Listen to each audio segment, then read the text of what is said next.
Good morning, children. Today I am going to discuss about the wave optics. This is a most important chapter for the competitive exam as well as this is a very important for the board examination. ज़्यादातर बच्चों को इस chapter में बड़ी difficulties होती है और खास करके डिफिकल्टीज कहाँ होती है interference of light. So in this chapter we are going to cover only interference of light. Okay, before the starting of video I am requesting kindly subscribe, like, share and comment on the video. तो start करते हैं हम लोग. What is the interference between two light wave.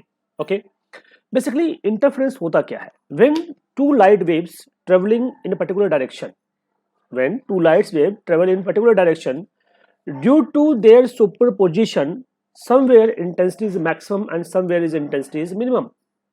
This phenomena is called the interference of light. अब देखिए, ध्यान समझिएगा, ये होता क्या है? जब आपके पास दो लाइट सोर्स हो, when two light source of same frequency, शर्त क्या है? फ्रीक्वेंसी सेम होनी चाहिए and having द जीरो और द कांस्टेंट फेज डिफरेंस. अगर उनके बीच फेज डिफरेंस क्या है? कांस्टेंट है या जीरो है. ठीक है. Due to that and if they are travelling in the same direction, okay, obviously they will superpose to each other. Obviously एक दूसरे को इंटरफेयर करेंगे, वो सुपरपोज करेंगे. उस सुपरपोजिशन की वजह से the intensity in the region of superposing, some is maximum and somewhere it is a minimum. This phenomena is called the interference of light. Clear है? तो बेसिकली होता क्या है, जब दो लाइट सोर्स एक पर्टिकुलर डायरेक्शन में चल रही होंगी तो उनके सुपरपोजिशन से, सुपरपोजिशन क्या होता है पहले इसको हम जानते हैं, उसके बाद इंटरफेरेंस की कहानी पूरी क्लियर हम करते हैं. क्लियर है? तो what is the principle of superposition? First of all we have to discuss. Suppose that two wave y1 is equal to a1 sin omega t, हमारे पास पहला वेव है, and second wave we have y2 is equal to a2 sin omega t plus five. This is the second wave. Okay, अब इन दोनों के बीच हमने क्या किया? एक कांस्टेंट फेज डिफरेंस ले लिया phi. This is your two equation. As per the superposition theorem the resultant wave y is equal to y1 plus y2 होगा. यस या नो?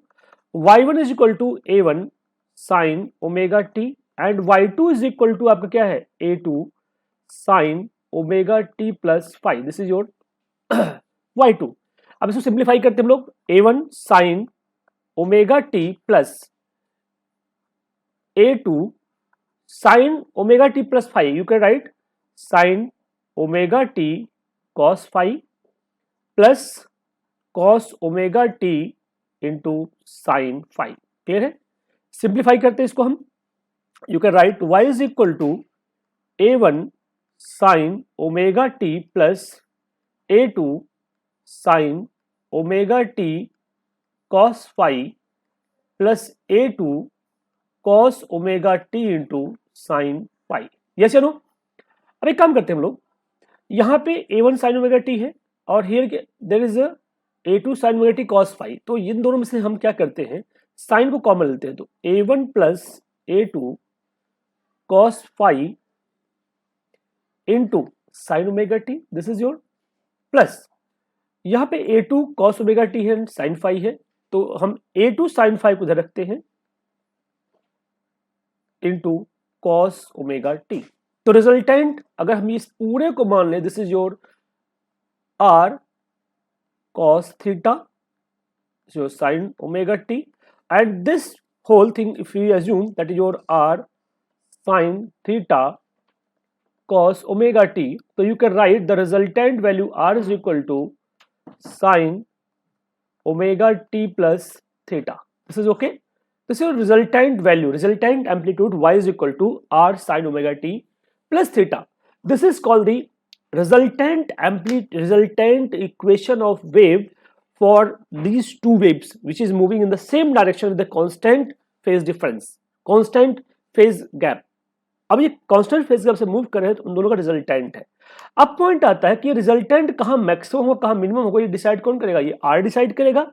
तो अब r की कहानी हम देखते हैं. आपने लिखा कि r cos theta, r cos theta is equal to a1 plus a2 cos phi and r sin theta आपने लिखा है a2 sin फाई. इन दोनों का स्क्वायर करो दो इक्वेशन का. तो this is equation A, this is equation B, दोनों का स्क्वायर करिए क्या आएगा? स्क्वायर करके ऐड करोगे तो यहाँ पे आर स्क्वायर आ जाएगा, and here a1 plus a2 cos phi whole square plus a2 sine phi whole square होगा, हाँ या ना? Exactly exactly? अब इसको सिंप्लीफाई करना, इस वाले को एक्सपेंड कर दो a प्लस बी का होल स्क्वायर, तो क्या हो जाएगा a1 square plus a2 square cos square phi plus 2a1 a2 cos phi, yes no, plus a square sine square phi. Is it clear? अब क्या करिए, इसको और a2 square sine square phi, इन दोनों में से कॉमन लो किसको, a2 स्क्वायर को, तो क्या आ जाएगा a1 square plus a2 square, क्योंकि sine square five plus cos square five क्या होता है 1, plus 2a1 a2 cos five. Is it clear? This is your resultant amplitude. ये क्या आ गया आपका रिजल्टेंट एम्पलीट्यूड आ गया। क्लियर है? अब इसी को हमें डिटेल में डिस्कस करना, रिजल्टेंट एम्पलीट्यूड को, कि कब ये मैक्सिमम होगा और कब ये मिनिमम होगा। क्योंकि रिजल्टेंट भाई दो वेव मिल रहे हैं, two wave are moving in a same direction. ध्यान सुनिएगा, दो वेव हैं, एक y1 दूसरा y2, अभी एक ही डायरेक्शन में चल रहे हैं जिनकी फ्रीक्वेंसी सेम है, फेज डिफरेंस कांस्टेंट है, तो रिजल्टेंट एम्पलीट्यूड आपने निकाला तो r इज इक्वल टू आपका आ गया a1 square plus a2 square plus 2a1 a2 cos five. Clear है? यह हमारी रिजल्टेंट आ गया। अब ये मैक्सिमम कब होगा? ऑब्वियसली जब cos फाइव की वैल्यू क्या हो जाए 1, और मिनिमम कब होगा? जब cos फाइव वैल्यू क्या हो जाए -1। तो जब ये एम्पलीट्यूड मैक्सिमम होता है उसे बोलते हैं constructive interference, that is called the constructive interference. और जब ये एम्पलीट्यूड मिनिमम होता है उसे बोलते हैं डिस्ट्रक्टिव इंटरफेरेंस। तो हम बात करेंगे conditions for the constructive interference. Conditions for constructive interference. Clear है? Conditions for the constructive interference, how we can apply the conditions. Obviously amplitude max constructive मतलब क्या हुआ? जब कंस्ट्रक्ट हो रहा है, जब दोनों वेव एक ही फेज में मिल रहे होंगे। क्लियर है? या उनके बीच जो फेज डिफरेंस है वो कितना होगा, 0 हो या फिर या 2 पाई हो या 4 पाई हो। ऑब्वियसली तभी उस केस में cos फाई क्या होगा? मैक्सिमम। तो cos फाई जब मैक्सिमम वैल्यू कितनी होती है? +1। और ये कब पॉसिबल है? जब फाई की वैल्यू क्या हो, या तो 0 हो या 2 पाई हो या 4 पाई हो, up to so on 2n pi हो। यस या नो? अगर ये 2n पाई फाई है तो इंटरफेरेंस क्या होगा? मैक्सिमम कंस्ट्रक्टिव होगा। उस केस में एम्पलीट्यूड r स्क्वायर हो जाएगा a1 square plus a2 square plus 2a1 a2 cos five. Yes या नो? अब cos फाइव क्या हो गया 1, तो यहां लिख सकते हो a1 square plus a2 square plus 2a1 a2, और you can say a1 plus a2 whole square, this is your r square. तो जो एम्पलीट्यूड आ गया क्या आ गया? r मैक्सिमम आपका आ जाएगा a1 plus a2, this is your maximum amplitude. This is a condition for the constructive interference. तो constructive interference में क्या होगा? जो रिजल्टेंट एम्पलीट्यूड होगा दोनों के एम्पलीट्यूड का एडिशन होगा। क्लियर है? But for destructive interference, for destructive interference, for destructive interference your cos five value क्या होनी चाहिए? -1। अब -1 तभी पॉसिबल है जब इसकी वैल्यू क्या हो? फाइव इज इक्वल टू या तो पाई हो या 3 पाई या 5 pi up to so on 2n-1 pi. Yes या नो? इसका मतलब क्या है? अगर ये पाई 3 पाई 5 पाई दोनों के फेज का डिफरेंस ये हो, तो ऑब्वियसली उस केस में जो इंटेंसिटी होगी, जो एम्पलीट्यूड होगा वो मिनिमम होगा। तो उस केस में आर मिनिमम की वैल्यू आप निकालोगे, जब इसकी -1 वैल्यू पुट करोगे तो आएगा a1 a2 whole square is equal to R minimum square. So R minimum is equal to a1 a2। तो एम्पलीट्यूड मिनिमम क्या आ गया? आपकी वैल्यू आ गई। क्लियर है? तो these are the conditions for the interference. ठीक है? Condition for the interference, constructive कब होगा और डिस्ट्रक्टिव कब होगा। क्लियर है? अब बात करते हैं कि एम्पलीट्यूड और इंटेंसिटी ऑफ लाइट में रिलेशनशिप क्या है। आपको क्लास 11th में साउंड चैप्टर पढ़ाया गया था कि intensity is directly proportional to A square. जो लाइट या साउंड वेव की इंटेंसिटी होती है वो एम्पलीट्यूड के स्क्वायर के प्रोपोर्शनल होती है। तो यहाँ पे I1 का क्या हो जाएगा? a1 square. सिमिलरली मैं I2 बात करूँ क्या हो जाएगा? k A2 स्क्वायर, भाई इसको लिख सकते हो I1 is equal to K A1 square, I2 is equal to K A2 square. Similarly, you can write I is equal to K R square. जब इन तीनों की वैल्यू जो इक्वेशन हमारे पास है R square is equal to A1 square plus A2 square plus 2A1 A2 cos phi में रखते हैं तो हमारा वैल्यू क्या आ जाएगा, K I is equal to K I1 plus K I2 plus 2K root I1 I2 cos five आ जाएगा। क्लियर है? इसको और सिंप्लीफाई करते हैं हम लोग तो क्या आ जाएगा, I is equal to I1 plus I2 plus 2 root I1 I2 cos phi. तो वही केस फिर आ गया, I मैक्सिमम कब होगा, जब इसकी वैल्यू क्या हो जाए, root I1 plus root I2 whole square हो जाए। क्लियर है? और I मिनिमम कब होगा, जब यही वैल्यू क्या हो जाए, root I1 minus root I2 का होल स्क्वायर हो जाए। That's clear? So these are the conditions for the maximum intensity and for the minimum intensity. तो अगेन हम रिपीट करते हैं इस पूरे प्रोसेस को। What is interference? Interference is a phenomena of superposition of two wave of same frequency, same wavelength and constant phase difference. Okay, where they are superposing at somewhere intensity is maximum, at somewhere intensity is a minimum. The intensity maximum zone is called the constructive interference. The instant intensity minimum zone is called the destructive interference. And what is condition for the constructive interference and what is a condition for the destructive interference, which we have to already discuss in this video. If you want to know more about that, you can rewind this video and learn all the things. Clear है? हम आगे की कहानी आते हैं। इस पूरे process को जिन्होंने ऑब्जर्व किया दैट इज थॉमस यंग्स, तो इसके नाम पे इसका रखा गया यंग्स डबल स्लिट एक्सपेरिमेंट। क्या है यंग्स डबल स्लिट एक्सपेरिमेंट, आइए देखते हैं हम लोग। क्लियर है? यंग्स ने क्या किया कि दो स्लिट्स लिए। पहला क्या, एक स्लिट लिया एस और दूसरा स्लिट लिया, इसमें इन्होंने क्या किया, एक लाइट सोर्स बनाया एस, इसके हेल्प से यहां पे दो और लाइट सोर्स बना दिए S1 एंड S2। ऐसा क्यों किया?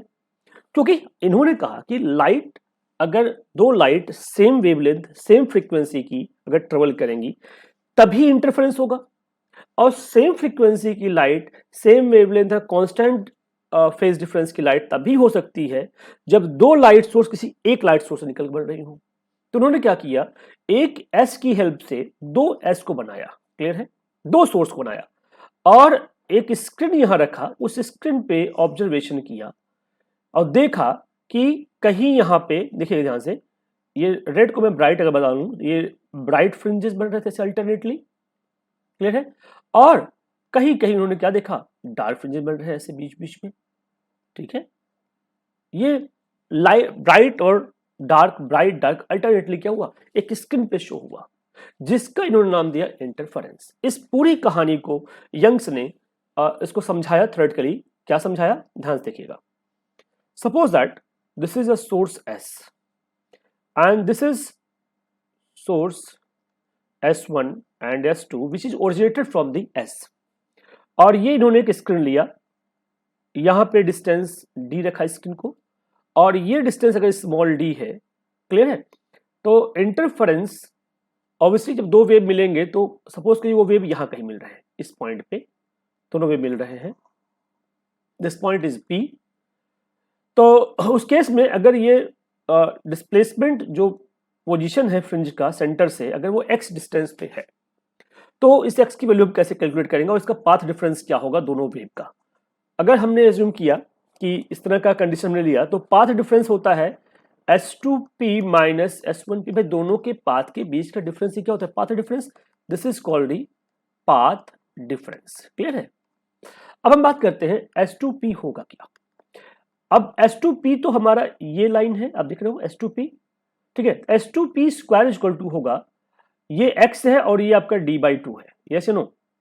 तो x प्लस d/2 का whole square plus capital D square, yes या no. You can see the triangle में इसके मान लो अगर ये A है, ये B है, ये O है, तो S2PA ट्रायंगल से आप ये निकाल सकते हो। Similarly S1P square is equal to X minus D whole square plus capital D square, yes या नो। अब इक्वेशन अगर मैं इसको मान लूं ये ए है, ये इक्वेशन आपका बी है, you can subtract equation A equation B from equation A. तो सब्ट्रैक्ट करते हैं, s2p square minus s1p square is equal to आपका आ जाएगा x plus D by two whole square plus D square minus x minus D by two whole square plus D square, yes या no. if you have any doubt you can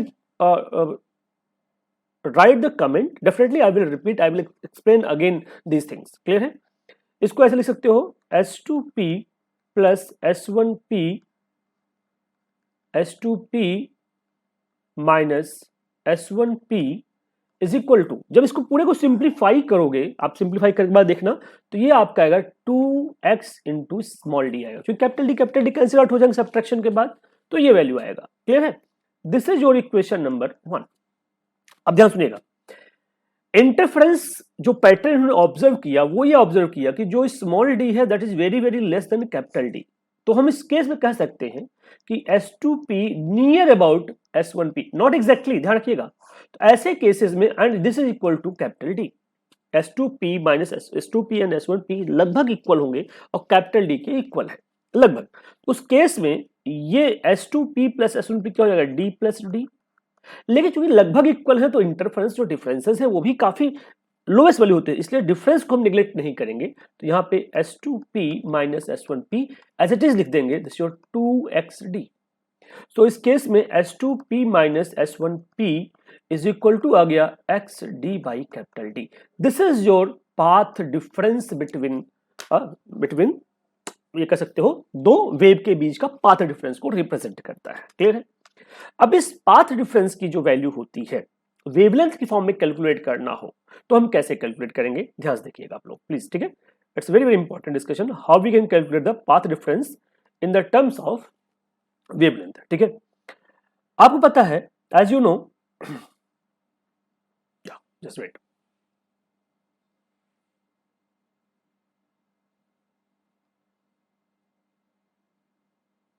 today I'm going to stop here, we have to discuss in next video these things, ठीक है। thank you, yeah।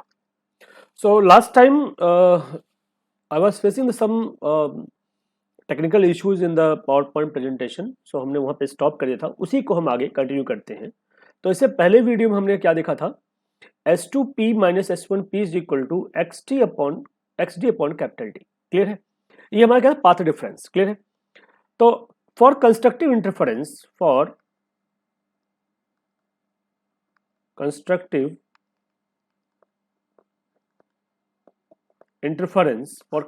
interference as you know, हम लोगों ने constructive interference में देखा था condition for the phase difference phi is equal to, ठीक है, 2n पाई, ये देखा था। इसे हम डेल्टा फाई कह सकते हैं। तो डेल्टा फाई के फॉर्मूला आपने और पढ़ा होगा, 2 pi lambda into delta X, yes या no, yes no, this is okay. और डेल्टा एक्स अभी आपने कैलकुलेट किया, जो पाथ डिफरेंस है वो क्या है, डेल्टा एक्स। तो ये वैल्यू आपने लिखा है 2n पाई लिखा है। तो एक काम करते हैं हम लोग इसको ऐसा लिख सकते हैं हम लोग, या ये पाथ डिफरेंस है तो 2 pi by lambda into x D upon capital D, sorry x D upon capital D is equal to 2n pi, clear है। 2 pi is cancel out, okay, you can write x is equal to d lambda upon small d into n. This is your position of the dark bright fringes, position of the bright fringes, clear है। तो x is a nth position of the bright fringes, ऐसे लिख सकते हो, this is your nth position of the bright fringes n d lambda upon small d, equation number 1. And for destructive interference,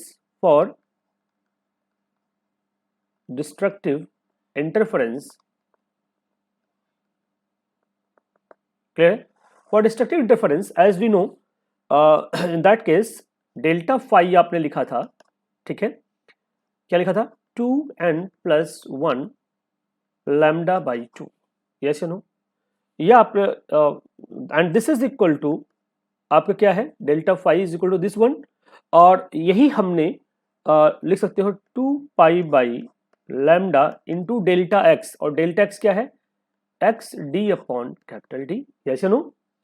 again we can, sorry यहाँ pi है, this is pi, clear है। Again this pi and this pi is cancel out, तो you can write X is equal to n plus 1 by 2, okay, lambda d upon small d. This is your position of dark fringes. तो nth dark fringe का position क्या होगा, is equal to n plus 1 by 2 lambda d upon small d. अब point आता है कि fringe width क्या होते हैं, what is fringe width? Fringe width. Fringe width basically the difference between the two consecutive bright fringes or two consecutive dark fringes is called the fringe width. तो अगर हम fringe width को beta से लिखें तो this can be written as x n minus x n minus 1, yes या no, और x n क्या होगा, n d lambda upon small d, और x n minus 1 क्या होगा, n minus 1 d lambda upon small d. If you are going to simplify this one, you can write d lambda upon small d, that is called the fringe width of the two consecutive, you can say two, this is fringe width, clear है, ये क्या हो गया, fringe width को represent करता है। तो दो ब्राइट फ्रिंजेस और दो डार्क फ्रिंजेस के बीच का जो गैप होता है, कंटिन्यूअस दो ब्राइट फ्रिंजेस और दो डार्क फ्रिंजेस के बीच का जो गैप होता है, that is called the fringe width, उसी को क्या बोलते हैं, फ्रिंज विड्थ बोलते हैं। आई बात समझ में, क्लियर है। तो ये हमने आज डिस्कस किया क्या कि what is the position of the dark fringes, what is the position of the bright fringes, as well as what is the fringe width, clear है। अब कहानी आती है इसके आगे की कि what is the intensity distribution curve for the interference, clear है। अब ध्यान देखिएगा, आपको पता है कि यहाँ पे ये सेंट्रल पॉइंट है, वो हमने मान लिया, और यहाँ पे इंटेंसिटी मैक्सिमम, अगर भाई obviously n is equal to 0 हो तो इंटेंसिटी क्या होगा, 0 मैक्सिमम होगा। और अगला जो मिनिमा है वो कितने पे, आप देखिए पोजीशन क्या है, x is equal to n d lambda upon small d है, किसके लिए, डार्क के लिए है। अब ब्राइट के लिए क्या होता है, सॉरी ब्राइट के लिए हो, डार्क के लिए क्या होता है, X N is equal to n plus 1 by 2, okay, D lambda upon small D. जब n इज इक्वल टू 1 रखोगे तो 0 रखोगे पहले, तो क्या आ जाएगा, D lambda by small D, तो यहाँ क्या आ जाएगा, ये D lambda upon small D आ गया, अगले में डिवाइड बाई 2, क्लियर है। फिर अगला कब आएगा, डी, जब n इज इक्वल टू 1 रखोगे तो 3 डी लैम्डा अपॉन 2d, उसके बाद क्या आएगा 5 डी लैम्डा अपॉन 2d, फिर क्या आएगा 7 D lambda upon small D. तो अल्टरनेटली इन्हीं के बीच में आपका डार्क और ब्राइट फ्रिंजेस बनना शुरू हो जाएगा, क्लियर है, this is like that, clear है। अल्टरनेटली क्या हो जाएगा, डार्क और ब्राइट फ्रिंज बनना स्टार्ट हो जाएगा। Same way here this is minus, तो minus D lambda upon 2d, similarly ऐसे बनता चला जाएगा, जो आपने इधर प्लस लिखा है वो माइनस होगा। This is called the intensity distribution curve. अब देखिए इंटरफेरेंस की खासियत होती है, जहां मैक्सिमम है वहां इंटेंसिटी क्या होगी, मैक्सिमम, तो आई मैक्स हमेशा क्या रहेगा, वहां I1 प्लस I2 रहेगा, और इंटेंसिटी जहां मिनिमम होगी तो आई मीन क्या होगा, equal to I1 minus I2 रहेगा, क्लियर है। तो इंटेंसिटी जहां मैक्सिमम है वहां ब्राइट फ्रिंजेस बनेंगे, इंटेंसिटी जहां मिनिमम है वहां क्या होगा, डार्क फ्रिंजेस बनेंगे, क्लियर है। अब बात करते हैं what is condition for the interference, क्या क्या कंडीशंस थी इंटरफेरेंस की, उस कहानी को समझते हैं हम लोग, क्लियर है। First condition, two light source okay used to produce the interference should be monochromatic light wave, मतलब एक ही कलर के लाइट वेव होंगे तभी जाकर के आपका इंटरफेरेंस बनेगा। अगर आपने मल्टीपल कलर यूज कर लिया तो क्या डिसएडवांटेज होगा, अगर आपने मल्टीपल कलर यूज कर लिया तो डिसएडवांटेज ये है कि एक ही ऑब्जेक्ट के कई इमेजेस, यानी कि अगर ब्राइटनेस हो गए तो कई कलर के ब्राइटनेस बन जाएंगे जो कि ओवरलैप कर जाएगा, ठीक है, और एग्जैक्टली आपको उसका ब्राइटनेस या एग्जैक्टली आपको इंटरफेरेंस विजिबल नहीं होगा। तो जरूरी है कि इंटरफेरेंस ऑब्जर्व करने के लिए लाइट हम एक ही कलर का लें, पहली शर्त है। क्लियर है?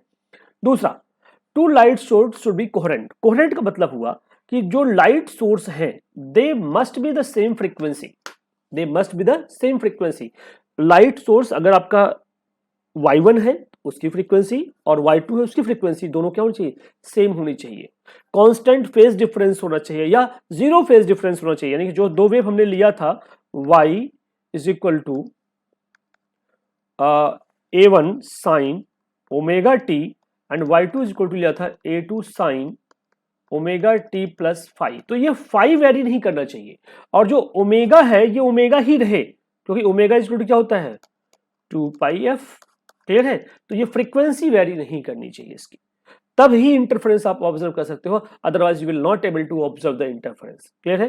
नेक्स्ट आते हैं amplitude. If the amplitude of the wave that are interfering are equal then the good contrast between the bright and dark points. मतलब अगर एम्पलीट्यूड कांस्टेंट हो या इक्वल हो, a1 near about a2 is equal to अगर a हो, तो उस case में जब r मैक्सिमम निकालते हो तो क्या आ जाएगा? वो 2a आ जाएगा, और जब r मिनिमम निकालो तो क्या आएगा? वो 0 आएगा। तो उस केस में जो ब्राइट फ्रिंज होगा वहां क्लियरली ब्राइट दिखेगा, और जो डार्क फ्रिंज होगा वहां क्लियरली क्या दिखेगा? डार्क दिखाई देगा आपको। क्लियर है?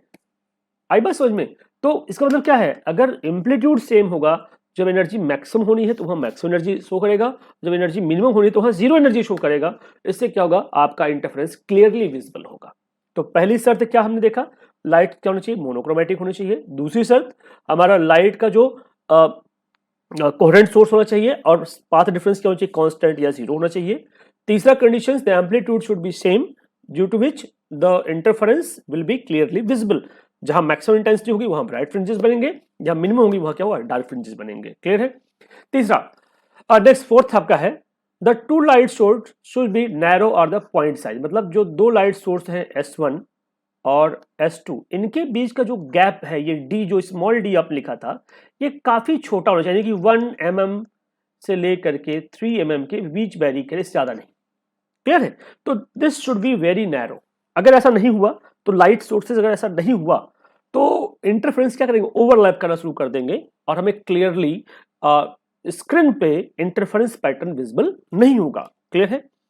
नेक्स्ट आते हैं हम लोग last, the distance between the two light sources should be very less as comparison to their distance from the screen. मतलब जो स्मॉल डी है very very very less by capital D होना चाहिए।